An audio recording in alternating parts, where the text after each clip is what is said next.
आपका हॉस्पिटल खाली कोविड के उपचार के लिए नहीं जाना जाता, कोविड के साथ साथ अन्य उपचार भी यहाँ भली भांति उपलब्ध है। कोविड का कॉरिडोर हमने गेट नंबर 2 से अलग बनाया है, अलग लिफ्टें बनाई हैं, अलग व्यवस्था की गई है। उस डिपार्टमेंट के अंदर सभी प्रकार की सेफ्टी मेजर्स को ध्यान में रखते हुए कि ताकि बाकी हमारे जो उपचार चल रहे हैं उन पर असर ना पड़े। हमारा नी रिप्लेसमेंट डिपार्टमेंट बहुत सक्सेसफुली काम कर रहा है। Heart command doctor Anshul Jain ji की देखरेख में बहुत अच्छा काम कर रहा है। डॉक्टर दिनेश चंद्रा जिनको जो हृदय की बाईपास सर्जरी कर रहे हैं वो भी बराबर से अच्छा काम कर रहा है। चाहे गैस्ट्रोलॉजी डिपार्टमेंट है, चाहे हमारे मेडिसिन के डिपार्टमेंट है या अन्य कोई रोग का इलाज भली भांति सुचारू रूप से चल रहा है, जिसके लिए हम वचनबद्ध हैं। हर प्रकार का रोगी यहाँ आने में सक्षम है, आ सकता है। आजकल एक धारणा है कि भाई अन्य रोगी ये घबराते हैं कि शायद कोरोना पूरे हॉस्पिटल में होगा, ऐसा नहीं है। हमने सभी सेफ्टी मेजर्स को ध्यान में रखते हुए अलग अलग व्यवस्थाएं की गई हैं। आप सभी से मेरा अनुरोध है कि जो भ्रांति अभी है कि लोग अन्य उपचारों के लिए नहीं आ रहे हैं, उन रोगों को बढ़ाएं ना, आएँ और उसका सफल उपचार आप यहाँ अपने हॉस्पिटल से पाएँ। धन्यवाद। पैनोरमा टीवी में आपका स्वागत है। आज हम आए हैं Shri Agrasen international hospital Rohini sector 22 में। कोरोना काल में सभी को पिछले 6 महीने से पता है कि कितनी बड़ी बीमारी है, भयंकर बीमारी है और किस तरीके से इसका इलाज हो रहा है। लेकिन आफ्टर कोरोना कैसे क्या करना है, आज ये बहुत बड़ा एक मुद्दा है। इसके ऊपर बातचीत करने के लिए श्री अग्रसेन इंटरनेशनल हॉस्पिटल के वरिष्ठ डॉक्टर्स हमारे साथ हैं, जो कि गाइड करेंगे कि कोरोना से रिकवर करने के बाद क्या करना है।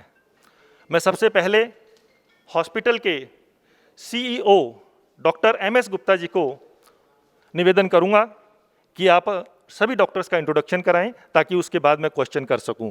हमारे साथ आज हॉस्पिटल के प्रधान श्री सुरेंद्र गुप्ता जी भी हैं और जो कोविड डिपार्टमेंट के हमारे कन्वीनर हैं श्री राजेश बंसल जी, आप भी हमारे साथ हैं। Thank you. Doctor MS Gupta ji. Covid या कोरोना वायरस की इन्फेक्शन के बाद जब रोगी को हॉस्पिटल से डिस्चार्ज किया जाता है, उसके मन में कई सवाल पैदा होते हैं कि मैं घर जाके क्या करूँगा। उसके मन में बड़ी घबराहट भी होती है। इलाज तो ठीक हो गया, लेकिन अब घर जाके मुझे कौन संभालेगा। वो समझते हैं कि हमारे को घर वाले भी दूर रहेंगे, डॉक्टर भी नहीं अवेलेबल होगा, तो क्या करेंगे। उसके मन में कॉमनली जो सवाल उठते हैं वो ये आते हैं कि मुझे सांस फूलेगा, मुझे घबराहट होगी, थकावट होगी, खाने पीने में क्या परहेज़ करना होगा, या मुझे एक्सरसाइज क्या करनी होगी। इन बातों पे बात करने के लिए आज मेरे साथ मेरे हॉस्पिटल के वरिष्ठ जो मेडिसिन विभाग के और फिजियोथेरेपी के डॉक्टर्स हैं वो साथ में मैं आपको मिलाना चाहता हूँ। इधर मेरे राइट साइड में डॉक्टर अरुण शर्मा हैं, ये सीनियर कंसल्टेंट मेडिसिन के यूनिट हेड हैं। इनके साथ इनके जो जूनियर कंसल्टेंट हैं डॉक्टर विपिन जैन हैं। और बाईं तरफ मेरे डॉक्टर अनुराग गर्ग हैं, जो सीनियर कंसल्टेंट हैं मेडिसिन के, दूसरी यूनिट के हेड हैं। और उनके साथ उनके जूनियर कंसल्टेंट है डॉक्टर सुबोध कंसल। और लेफ़्ट साइड में बैठे हैं डॉक्टर नरेश गुप्ता, वो हमारे फिजियोथेरेपी के हेड ऑफ द डिपार्टमेंट हैं, वो हमारे फिजियोथेरेपी को देखते हैं। और अभी पवन जी ने इंट्रोडक्शन कराया था, मेरे साथ बैठे हैं श्री सुरेंद्र गुप्ता जी, जो प्रधान हैं हमारे इस ट्रस्ट के, और श्री राजेश बंसल जी, जो कन्वीनर हैं कोविड कमेटी के, कोविड डिपार्टमेंट की। गुप्ता जी ने बताया। हमारे senior consultant doctor Arun Sharma ji हमारे बीच में हैं, MD फिजिशियन। मैं आपसे जानना चाहूँगा कि आफ्टर कोविड जो लोग रिकवर होकर घर चले जाते हैं, उनको आप क्या संदेश देना चाहेंगे। कृपया आप वो बताएं कि घर जाकर उनको क्या प्रिकॉशन लेने चाहिए, किस तरीके से रहना चाहिए घर जाकर, ताकि वो अपने आप को स्वस्थ महसूस करें। नमस्कार, मैं doctor Arun Sharma, senior consultant physician, Shri Agrasen international hospital Rohini.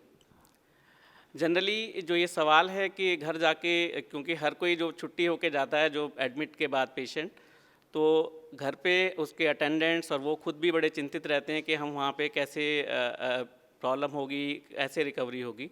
सबसे इम्पॉर्टेंट है, जैसे कोविड में सांस का सबसे इम्पॉर्टेंट रोल रहता है, क्योंकि लंग्स सबसे ज़्यादा इफेक्टेड रहते हैं।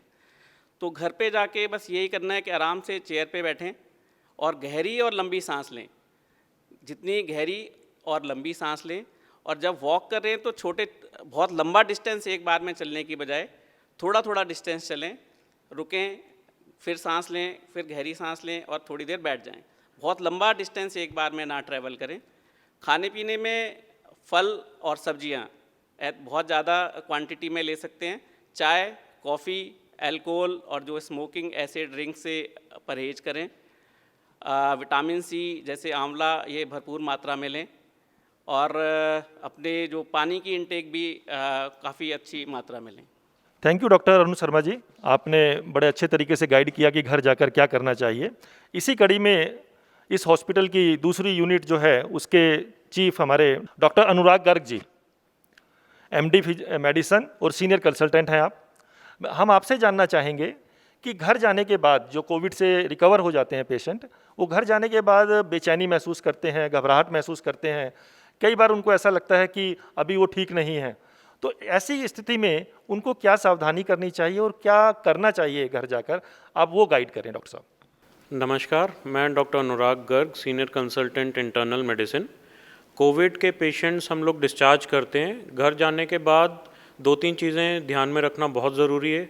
कोविड से भी निकलना है और किसी दूसरी परेशानी में भी नहीं पड़ना है। तो मैं अपने सब पेशेंट्स को हिदायत देता हूँ जाते हुए कि बिल्कुल सोशल डिस्टेंसिंग, मास्क का, कि घर पे उनके रिश्तेदार मिलने नहीं आएंगे, फ्रेंड्स मिलने नहीं आएंगे।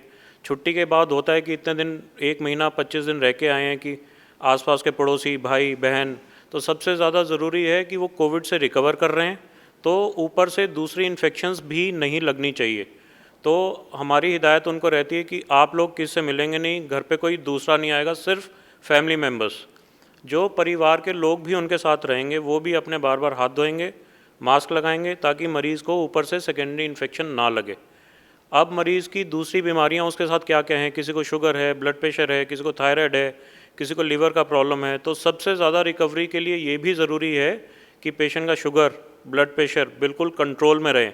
उसके लिए डॉक्टर की बताई हुई दवाई वो बिल्कुल टाइम पर लें, उसके हिसाब से जब वो बुलाएं उसके हिसाब से जाना चाहिए। सर्दियां आ रही हैं, मौसम चेंज हो रहा है, सांस की तकलीफ, स्ट्रोक, हार्ट अटैक इस सीज़न में बढ़ जाते हैं।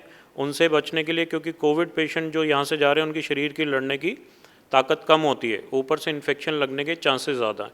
तो ये सब ध्यान रखना बहुत ज़रूरी है। और जंक फूड बिल्कुल नहीं लेना है, जैसे डॉक्टर साहब ने भी बताया। अपना नियमित फल, हरी सब्जियां, आहार अच्छे से लेना है, दवाइयां टाइम से लेनी है। कोई भी परेशानी होने पर सेल्फ मेडिकेशन नहीं करना, कोई भी दिक्कत आती है तो अपने डॉक्टर को कंसल्ट करना। Thank you doctor Anurag Garg, आपने बड़े सरल शब्दों में लोगों को समझाया कि घर जाके क्या प्रिकॉशन रखने चाहिए। इसी कड़ी में हमारे साथ हैं डॉक्टर नरेश गुप्ता जी, जो कि फिजियोथेरेपिस्ट हैं। आदमी काफ़ी थकान महसूस करता है कोविड के बाद, काफ़ी कमजोरी महसूस करता है, पेन महसूस करता है। तो उसके लिए हम चाहेंगे डॉक्टर साहब आप हमें बताएं कि घर जाकर पेशेंट को क्या करना चाहिए। जैसा कि डॉक्टर अरुण शर्मा जी ने बताया कि सबसे ज़्यादा जो महत्वपूर्ण चीज़ है पेशेंट की सांस, यानी सांस लेने में तकलीफ़। इस बीमारी के अंदर मरीज जब भी डिस्चार्ज होता है, अपने घर जाता है, तो जो नॉर्मल ब्रीदिंग पैटर्न है हमारा, नॉर्मली हम नाक से सांस लेते हैं और नाक से सांस छोड़ते हैं।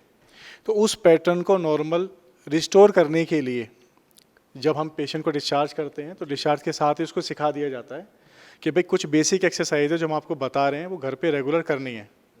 कुछ दिन बाद आप फॉलोअप में आएंगे तो एक्सरसाइज चेंज होती है, एक्सरसाइज हमेशा चेंज होती है, क्योंकि एक्सरसाइज वो हमारे पास रामबाण इलाज है जिसके ज़रिए मांसपेशियों की ताकत, लंग्स की जो कमज़ोरी कोरोना वायरस के बाद जो आई है, जो लंग्स फाइब्रोज्ड हो गए हैं और जो बचा हुआ हमारा एरिया लंग्स का है, उसको और स्ट्रेंथन करने के लिए हम एंड्योरेंस ट्रेनिंग भी कराते हैं, नॉर्मली 3 से लेकर 6 महीने तक, और उससे ज़्यादा समय भी लग सकता है। कोविड पेशेंट को पहले जैसी लाइफ, मतलब पहले जितना उसका एंड्योरेंस था, जितना वो चल सकता था, सीढ़ियाँ चढ़ सकता था, जो पहले की एक्टिविटी करता था, तो उसको नॉर्मल करने के लिए कुछ एक्सरसाइज हम बताते हैं। सिंपल ईजी ब्रीदिंग एक्सरसाइज, उसको हम बोलते हैं पर्स स्लिप ब्रीदिंग। अगर मान लीजिए पेशेंट कोई मुंह से सांस ले रहा है, मान लीजिए खड़ा हुआ, चला, बाथरूम तक जाने में उसको सांस चढ़ना शुरू हो गया, सांस फूलना शुरू हो गया, तो उसमें हम उसको सिखाएंगे कि आराम से बैठिए, नाक से सांस लीजिए और धीरे धीरे करके मुंह से छोड़िए। नाक से गहरी सांस भरिए और धीरे धीरे मुंह से यानी लिप से फू फू फू करके छोड़ना है। ये बेसिक एक्सरसाइज है। उसके बाद नॉर्मल पैटर्न को रिस्टोर करने के लिए जो हमारा पेट के अंदर डायफ्राम मसल होती है उसको ट्रेन करना होता है, उसको बोलते हैं डायफ्रामेटिक ब्रीदिंग। ठीक है, तो ये इजी एक्सरसाइज के अंदर जब तक पेशेंट नॉर्मली नाक से सांस लेना और नाक से सांस छोड़ना, इसका हमारा एक टेस्ट भी होता है सर कि 6 मिनट वॉक टेस्ट कराते हैं पेशेंट को, और उसमें हम देखते हैं कितने समय में बिना सांस छेड़े पेशेंट कितना हमारा 6 मिनट का वॉक कर पाया, उसके बीच में कितनी बार वो रुका। तो जब तक वो 6 मिनट का वॉक का टेस्ट वो पूरा नहीं कर लेता है तब तक के लिए हम उसका एक्सरसाइज बेसिक डिज़ाइन कर देते हैं, सिखा देते हैं। बात रही, सर ने बताया कि बेचैनी है। अब पेशेंट को एंजाइटी होती है कि घर में वो कोई जैसे कि रिस्ट्रिक्शन हो जाती है कि मिलने वाले कम आ रहे हैं और मैं कमज़ोर हो गया हूँ, थोड़ा सा चलता हूँ तो थक जाता हूँ, कमज़ोरी महसूस करता हूँ, सीढ़ी चढ़ने में दिक्कत हो रही है। तो बेचैनी के लिए हम कुछ रिलैक्सेशन टेक्निक सिखाते हैं पेशेंट को। सबसे अच्छी बात है कि पेशेंट को हम अगर उल्टा लिटाएं, जब हम पेशेंट को डिस्चार्ज करते हैं, इवन हॉस्पिटलाइज करने के बाद भी पेशेंट को ज़्यादा से ज़्यादा हम उल्टा लिटाने की पोजीशन में रखते हैं, जिसको प्रोन पोजीशन बोलते हैं। अब और अगर मान लीजिए थोड़ा बहुत चलता है पेशेंट, चलने के बाद भी सांस फूल रही है, तो आराम से वो बैठ जाएगा सिटिंग पोजीशन के अंदर, अपने दोनों हाथ सामने फ्रंट में रख के और सर नीचे करके बैठ जाए। सीधा लेटने में मरीज को ज़्यादा परेशानी होती है, तो सीधा लेट के एक्सरसाइज हम उसको बेसिकली सिखाते नहीं हैं। सीधा लेट के एक्सरसाइज वो तब कर सकता है जब कुछ समय बीत जाए और उसका नॉर्मल ब्रीदिंग पैटर्न रिस्टोर हो जाए। तो बेचैनी के लिए हम रिलैक्सेशन एक्सरसाइज सिखाते हैं, लिटा के पेशेंट को उल्टा लिटाना और सिटिंग पोजीशन, प्लस धीरे धीरे करके उसको हम बोलते हैं कि भाई जितना आपसे चला जाए उतना चलिए, आपका एंड्योरेंस जब बढ़ जाएगा। कुछ एक्सरसाइज सिखाते हैं, जैसे हमारी डायफ्रामेटिक ब्रीदिंग बेसिक हो गई, चेस्ट एक्सपेंशन एक्सरसाइजेज होती हैं। उसके बाद हम उनको सिखाते हैं थोड़ी सी स्ट्रेचिंग एक्सरसाइजेस, थोड़ी अपर लिम यानी हाथों की मूवमेंट के साथ ब्रीदिंग एक्सरसाइज करना, चलते हुए ब्रीदिंग कंट्रोल करना, और धीरे धीरे चलना सुबह दोपहर शाम, यानी 3 बार 5-5 मिनट कम से कम पेशेंट को चलना चाहिए। तो जब शुरुआत करें तो पहला मिनट हल्का चलें, दूसरे मिनट से तीसरे मिनट तक थोड़ा तेज़ चलें, हल्का सा तेज़, जिसमें उनकी सांस ना फूले, और फिर स्लो हो जाएं 5 मिनट तक सुबह दोपहर शाम। उसके बाद धीरे धीरे 2-3 दिन बाद बढ़ाएं समय को अपना, और 15 मिनट से लेकर आधे घंटे तक की वॉक, नॉर्मल जो ब्रिस्क वॉक होती है, जब तक वो ना रिस्टोर हो जाए तब तक पेशेंट को हम अपने पास हर हफ्ते एक नॉर्मल चेकअप के लिए बुलाते रहते हैं। जी, थैंक यू डॉक्टर साहब। डॉक्टर अनुराग गर्ग, मैं आपसे जानना चाहूँगा कि श्री अग्रसेन इंटरनेशनल हॉस्पिटल में जो कोविड के पेशेंट आते हैं, क्योंकि कोविड का विशेष इलाज यहाँ पर चल रहा है आपकी देखरेख में, तो हमारी रिकवरी रेट क्या है? कितने % लोग रिकवर होकर ठीक होकर अपने घर सकुशल जा रहे हैं? हमारे पास श्री अग्रसेन हॉस्पिटल में आईसीयू में सारी फैसिलिटीज़ अवेलेबल हैं। हम अपने पेशेंट्स को प्लाज्मा, जो दूसरे इंजेक्शंस हैं, remdesivir, tocilizumab, high flow oxygen, steroids, anti thrombotic, सब दे रहे हैं। आईसीयू में सारी लेटेस्ट फैसिलिटीज़ हैं। जितने पेशेंट्स हमारे यहाँ पे जा रहे हैं, हम लोग 4-5-6 महीने से लगातार काम कर रहे हैं। आईसीयू में क्रिटिकल पेशेंट से भी, क्रिटिकल पेशेंट्स में से रफली 100 में से 85 से 90% पेशेंट्स ठीक होकर जा रहे हैं, रफली। और जो क्रिटिकल नहीं है, जो नॉर्मल आते हैं, इसका मतलब वो तो 100% ठीक होकर चले जाते हैं। ये डिपेंड करता है पेशेंट टू पेशेंट। डॉक्टर साहब, डॉक्टर अरुण शर्मा जी से मैं जानना चाहूँगा कि जैसा कि अभी हमने सभी डॉक्टर से बात की, आपसे भी और डॉक्टर गर्ग से भी, डॉक्टर गुप्ता से भी, फिजियोथेरेपिस्ट से, अलग अलग सबने अपना अपना राय दी, बताया कि किस तरीके से क्या करना चाहिए। तो it depends on patient to patient, कि ज़रूरी नहीं है कि हर पेशेंट को उतनी एक्सरसाइज करनी हो घर जाकर, या उतने प्रिकॉशन लेने हो। कई 2-4 दिन में ठीक हो जाते हैं, कईयों को महीना भी लग जाता है। तो जो पेशेंट आपके पास आते हैं, उनका वे ऑफ ट्रीटमेंट कैसे रहता है और क्या उनका रिकवरी रहता है उस तरीके से, प्लीज़ आप बताइए। कोरोना में सबसे जो इम्पॉर्टेंट चीज़ है कि 2 टाइप के पेशेंट्स हैं। एक तो जिनको पहले खाली कोरोना ही हुआ है, उनको और कोई ना तो ब्लड प्रेशर की बीमारी है, ना कोई हार्ट की बीमारी है, ना डायबिटीज़ की बीमारी है, ना सांस की बीमारी है। ये वाले जो पेशेंट्स रहते हैं, ये बहुत अच्छा रिकवर करते हैं, और जनरली इनको पोस्ट कोविड कॉम्प्लिकेशंस भी बड़े कम होते हैं, सांस में भी कोई बहुत ज़्यादा दिक्कत नहीं होती है। तो ये पेशेंट तो बहुत अच्छा रिकवर कर जाते हैं। मेनली जो पेशेंट्स हैं जो डायबिटीज़ के हैं, जिनको ओबेसिटी है, या कोई हार्ट फेलियर का पेशेंट्स है, इन लोगों को बहुत ज़्यादा ख्याल रखने की ज़रूरत रहती है इन लोगों के लिए, क्योंकि इसमें जो रिकवरी में इन जो ये वाला जो ग्रुप ऑफ पेशेंट्स हैं, इसमें 3 से 6 हफ्ते तक लग जाते हैं रिकवरी के अंदर। एक तो घबराना नहीं है, टाइम पे ऐसा नहीं है कि एकदम कोई बहुत जादू हो जाएगा घर जाते ही, या तो एकदम दवाइयों से कुछ होने वाला है। तो एक तो घबराएं नहीं, घर जाके जो भी डॉक्टर्स ने जो भी बताते हैं दवाइयाँ अपने टाइम पे लें, और एक्सरसाइज जैसे डॉक्टर साहब ने बताया कि एक्सरसाइज बहुत ज़रूरी है, जैसे कैसे सांस लेना है, कैसे करना है वो रखें। डायबिटीज़ का बिल्कुल ख्याल रखें, क्योंकि डायबिटीज़ खासकर जो भी इसमें यहाँ पे स्टेरॉइड देने की वजह से डायबिटीज़ थोड़ी सी कंट्रोल से थोड़ी सी बाहर रहती है। तो अपनी डाइट का बिल्कुल परहेज़ से रखें, ब्लड प्रेशर को कंट्रोल करके रखें। 3 से 6 हफ्ते का समय लग जाता है, उसके लिए कोई बहुत ज़्यादा घबराने की ज़रूरत नहीं है। अटेंडेंट्स को भी हम लोग यही बताते हैं कि इसमें इतना टाइम लगेगा। मेन है कि बिल्कुल रिलैक्स रहें, बहुत ज़्यादा घबराने की ज़रूरत नहीं है। जनरली 98% रिकवरी रेट रहता है, 1 से 2% ही मोर्टेलिटी का रेट है। हमने बात की सभी डॉक्टर्स से कि आफ्टर कोविड क्या करना चाहिए। ये जो श्री अग्रसेन इंटरनेशनल हॉस्पिटल है, इतना विशाल हॉस्पिटल, लगभग 6000 ट्रस्टी परिवारों ने इसको बनाया। 13 मंजिला हॉस्पिटल, 500 बेडेड कैपेसिटी के साथ इस हॉस्पिटल को चलाने में यहाँ पर बहुत ही समाज समर्पित लोग काम कर रहे हैं। इस कोरोना काल में भी कंट्रोल बोर्ड के मेंबर और कोविड डिपार्टमेंट के चेयरमैन राजेश बंसल जी हमारे साथ हैं, जो कि पूरा समय देकर कोविड के उपचार के लिए आने वाले परिवारों के लिए और पेशेंट के लिए डॉक्टर से तालमेल बैठाते हैं। मैं चाहूँगा कि राजेश बंसल जी भी अपनी बात रखें और बताएं यहाँ पर क्या नई फैसिलिटीज़ शुरू हुई हैं। आपके अपने हॉस्पिटल में एक नई उपलब्धि की है हमने, जो कि मॉलिक्यूलर लैब स्टार्ट हो गई है और प्रारंभ हो गई है, अपना कार्य कर रही है, जिसके अंदर कोविड-19 RT-PCR टेस्ट किए जा रहे हैं, जिसकी सुविधा हमने ट्रस्टी भाइयों व अन्य पेशेंटों के लिए घर बैठे भी उपलब्ध करा दी गई है, जिसमें हमारा फ्लैबो जाके उनके सैंपल्स लाता है और उसकी रिपोर्ट्स उनको दे दी जाती है। इससे पहले कि आज के सेशन को हम समाप्त करें और हमारे प्रधान आदरणीय श्री सुरेंद्र गुप्ता जी सबका धन्यवाद करें, मैं डॉक्टर अनुराग गर्ग जी से एक क्वेश्चन और पूछना चाहूँगा कि कोविड का मरीज ठीक होकर घर चला जाता है, उसके बाद क्या ऐसे भी चांस है कि उसको दोबारा कोविड हो सकता है? काफ़ी लोग बड़े फ्री होकर घूमते हैं कि मुझे तो कोविड हो गया, अब कुछ नहीं होगा, लेकिन सुनने में आया है कि दोबारा भी हो जाते हैं। इसके ऊपर कुछ प्रकाश आप डालें। एक बार कोविड होने के बाद दोबारा कोविड होगा कि नहीं होगा, इसका तो अभी जवाब हमारे पास डॉक्टर्स के पास पूरी तरह से नहीं है।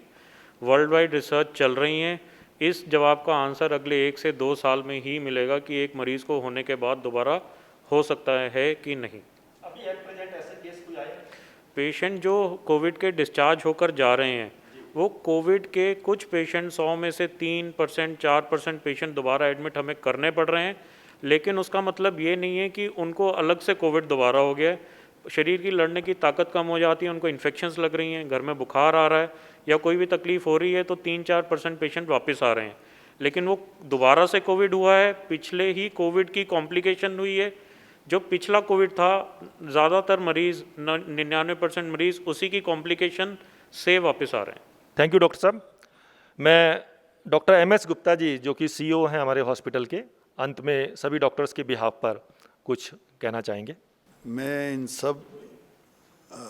मैं 1 मिनट इससे पहले इसके बारे में बताना चाहता हूँ, जो री इन्फेक्शन के बारे में आपने पूछा। री इन्फेक्शन अभी, क्योंकि ये नई बीमारी है ना, अभी ऐसा कोई डाटा आया नहीं है, लेकिन कुछ डाटा ऐसा है, जैसे अमेरिका में 2 केस हुए हैं, चाइना में 1 केस हुआ है, हांगकॉन्ग में 2 केस हुए हैं, और 2-1 यूरोप के अंदर भी केसेस रिपोर्टेड किए हैं। इतने ही रिपोर्टेड है जिनको हम कंफर्म कह सकते हैं कि एक पेशेंट 1 महीना तक ठीक रहा, घर चला गया, ठीक हो गया, उसके बाद दोबारा आया तो उसको नेगेटिव से पॉजिटिव फिर हो गया। वो उसके अंदर देखा गया कि उसकी स्ट्रेन बदल गई, ऐसा हमारा लिटरेचर, हमारी स्टडी कहती है। बट ये अभी बहुत साइंस तरक्की करेगी, पता लगेगा, जब ये 1-2 साल हो जाएंगे तब पता चलेगा कि री इन्फेक्शन रेट क्या है। अभी आज ही एक रिपोर्ट आई है जिसके अंदर, ये अमेरिकन रिपोर्ट है, उसके अंदर ये कहा है उन्होंने कि अभी जो एंटीबॉडीज़ पैदा होती है ना, लोगों में था कि 3 महीने में ख़त्म हो जाएंगी, 2 महीने बाद ख़त्म हो जाएगी, इम्यूनिटी दोबारा हो जाएगा, ऐसा नहीं है। उन्होंने रिपोर्ट दी है 6000 केसेस देखने के बाद कि जो एक बार एंटीबॉडीज़ पैदा हो गई तो अभी 6 महीने हुए हैं इसको आते हुए बीमारी को, तो उन्होंने देखा है उन 6000 पेशेंट्स के अंदर एंटीबॉडीज़ का टिटर हाई था। तो इसका मतलब ये हुआ कि 6 महीने तक री इन्फेक्शन होने के चांसेस नहीं है उस ग्रुप के अंदर। लेकिन वो सिर्फ 6000 कैंडिडेट्स की स्टडी है जिनको कोरोना हुआ था, उनका उन्होंने स्टडी किया है बाद में। उसमें इंडियन रिसर्चर है जिसने की है, ये अमेरिका में एरिजोना यूनिवर्सिटी के अंदर है, वो प्रोफेसर मेडिसिन का, तो उन्होंने किया है। मेरा मतलब कहने से ये है कि लोगों को घबराना नहीं चाहिए, लेकिन लोगों को लापरवाह भी नहीं होना चाहिए। उनका कहने का मतलब है अपने आप को ठीक होने के बाद भी अपनी पूरी प्रिकॉशन रखनी चाहिए, अपने लिए भी और दूसरे के लिए भी, ऐसा मैं कहना चाहता हूँ। बाकी मैं हमारे जो डॉक्टर साहिबान हैं जिन्होंने अभी आप सब यहाँ रोशनी डाली, उन्होंने अपना एक्सपीरियंस बताया, उसके लिए मैं सबका धन्यवाद करता हूँ और इनका आभारी हूँ। इसके साथ साथ ये मैं फिर कहना चाहता हूँ कि इस हॉस्पिटल के अंदर इतनी अच्छी सुविधाएं उपलब्ध हैं कि हमारे यहाँ मॉर्टेलिटी रेट बहुत कम है, 1 से 2%, और जो मॉर्बिडिटी रेट है वो भी 5 से 7% है। 90% तो लोग बिल्कुल ठीक होकर जा रहे हैं जिनको कोई कॉम्प्लिकेशन नहीं हुई है, बल्कि कुछ पेशेंट ऐसे हैं जो आईसीयू में दाखिल थे, वेंटिलेटर पे चले गए थे, वो ठीक होकर वापस चले गए हैं। हमें ज़्यादा तो इस बात का खुशी है कि हम ऐसे पेशेंट्स के साथ पूरी तवज्जो के साथ काम करके उनको ठीक करके घर भेज रहे हैं। शुक्रिया। डॉक्टर साहब, आपने ये बड़ी अच्छी बात बताई कि वेंटिलेटर से भी पेशेंट अपने घर वापस गए हैं। जनरली ऐसा माना जाता है कि वेंटिलेटर पर आने के बाद बहुत क्रिटिकल होता है और वापस निकल आना बड़ा मुश्किल है। तो ये श्री अग्रसेन इंटरनेशनल हॉस्पिटल की एक बहुत बड़ी उपलब्धि है जो कि अंतर्राष्ट्रीय स्तर की मेडिकल सुविधाएं यहाँ पर उपलब्ध करा रही हैं, और ये सब हो पा रहा है यहाँ के कुशल नेतृत्व के कारण। हमारे प्रधान श्री सुरेंद्र गुप्ता जी, जिनकी अध्यक्षता में ये हॉस्पिटल चल रहा है और बहुत अच्छी सुविधाओं के साथ कोविड का इलाज यहाँ पर हो रहा है। सुरेंद्र गुप्ता जी, प्लीज़ आप अपना उद्बोधन दीजिए। प्रथम तो मैं पैनोरमा टीवी का आभारी हूँ कि आपने समय निकाल करके आज हमारे हॉस्पिटल के विषय में अपने सभी दर्शकों को ही नहीं बल्कि हिंदुस्तान और हिंदुस्तान से बाहर जो अग्रवाल समाज के या कोरोना से रोगी ठीक होकर के गए उन्हें क्या करना चाहिए, इस विषय पर आपने प्रकाश डाला। मैं अपने हॉस्पिटल के डॉक्टर्स के साथ साथ उन सभी सिस्टर्स का, वार्ड बॉयज़ का और फ्रंट डेस्क से लेके और जब कैमरे के पीछे बहुत से लोग हैं जो दिखाई नहीं देते, जब फिल्म बनती है तो हीरोज़ जो आपके सामने बैठे हैं डॉक्टर्स हमारे हीरो हैं, तो जो स्पोर्ट्स बॉय हैं या जो टेक्निकल टीम मेरी हॉस्पिटल में -3 बेसमेंट्स में है, ब्लड बैंक है, चाहे वो गैस मैनिफोल्ड है, एसी से रिलेटेड है, इलेक्ट्रिसिटी से रिलेटेड है, मैं उन सभी जो 600 लोग हॉस्पिटल में कार्यरत हैं उन सभी का धन्यवाद करता हूं, क्योंकि ये सारा सिस्टम जो रोगियों को यहाँ अच्छा उपचार मिल पा रहा है, ये सब उन लोगों का संयुक्त प्रयास है। मैं उन सब के लिए बहुत बहुत आभार प्रकट करता हूँ। धन्यवाद। धन्यवाद सुरेंद्र गुप्ता जी। तो पैनोरमा टीम आज थी Shri Agrasen international hospital sector 22 Rohini Delhi में। आपने जाना कि आफ्टर कोविड क्या करना चाहिए। निश्चित रूप से ये वीडियो जिन लोग को जो कोरोना से ग्रसित हो गए हैं उनके लिए बहुत यूजफुल होगी और परिवारों के लिए भी बहुत महत्वपूर्ण जानकारियाँ आज हमारे डॉक्टर साहब ने यहाँ पर दी। पुनः पैनोरमा टीवी की ओर से भी आप सबका बहुत बहुत धन्यवाद। Thank you so much.